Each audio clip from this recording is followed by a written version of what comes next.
Hi hello నమస్తే welcome to auto వాలా updates. ఇప్పుడే Chhota Bheem and curse of the demon movie చూడడం జరిగింది. ఈ movie already 2 hours 25 minutes run టైమ్తో థియేటర్స్లో రిలీజ్ అయింది. ఇప్పుడు నెట్ఫ్లిక్స్లో తెలుగులో కూడా స్ట్రీమ్ అవుతుంది. ఇంక ఈ మూవీ చూసాక నా ఎక్స్పీరియన్స్ చెప్పాలంటే ఇది ఓన్లీ పిల్లల సినిమా అని చెప్పాలండి. మనకైతే నచ్చే ఛాన్సే లేదు. ఎందుకంటే మనకు ఆల్రెడీ తెలుసు, మన చిన్నప్పుడు చాలాసార్లు మనం పోగోలో చోటా భీమ్ చూస్తూనే వచ్చాం.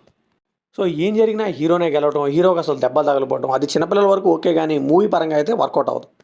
సో ఈ మూవీలో అయితే ఎగ్జాక్ట్గా అదే జరిగిందని చెప్పాలి. సో ఇంకేం చేసినా హీరోనే గెలుస్తాడు చివరికి, అదంతా మనకు తెలుసు. బట్ కొంచెమన్నా స్ట్రగుల్స్ చూపించాలి కదా, అలా ఏముండదు. కన్విన్సింగ్గా వాళ్ళకి తగ్గట్టు రాసేసుకున్నారు అంతా. సో అన్నీ వాళ్ళకి ఫేవరబుల్గా సిచ్యువేషన్స్ అన్నీ వాళ్ళ కంట్రోల్గా రాసుకుంటూ ఉంటారు. దానివల్ల అయితే మనకైతే ఇంట్రెస్ట్ కలగదు చూసేటప్పుడు.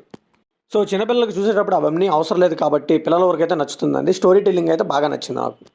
ఇంక ఈ మూవీలో అడల్ట్ కంటెంట్ ఏం లేదు, ఫ్యామిలీతో చక్కగా చూసేయచ్చు.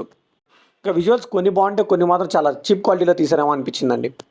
ఈ మూవీ బేసిక్ స్టోరీలో వచ్చేసి మన అరుంధతి సినిమాలలో ఒక డేమియన్ అనే సర్పాన్ని కొన్నేళ్లగా బంధించి ఉంచుతారు. బట్ దాన్ని తెరవాలి అంటే ఎలాంటి కల్మషం లేని మహావీరుడు వచ్చి రిలీజ్ చేయాలి. సో అప్పుడే ఏం జరిగింది, భీమ్ దమ్యానికి విముక్తి కలిగించాడా లేదా, దమ్యాన్ భీమ్ని ఏం చేసింది, ఇదంతా తెలియాలంటే ఈ మూవీ ట్రై చేయాల్సిందే.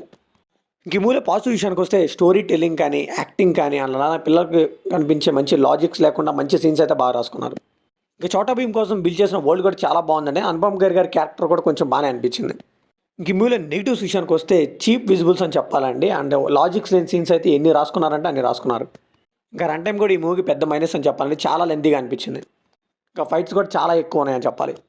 సో ఫైనల్గా ఈ మూవీకి మనం ఇచ్చే బడ్జెక్ట్ ఏంటంటే, పిల్లలకైతే ఈ మూవీ బాగా నచ్చుతుందండి, మిగతా వాళ్ళకైతే నేనైతే చెప్పలేను. సో ఇది కంప్లీట్లీ నా ఒపీనియన్ మాత్రమే. మరి ఈ మూవీకి అనిపించింది కంప్లీట్ షేర్ చేసుకోండి, లైక్ చేయండి, షేర్ చేయండి, వెళ్ళి సబ్స్క్రైబ్ చేసుకోండి.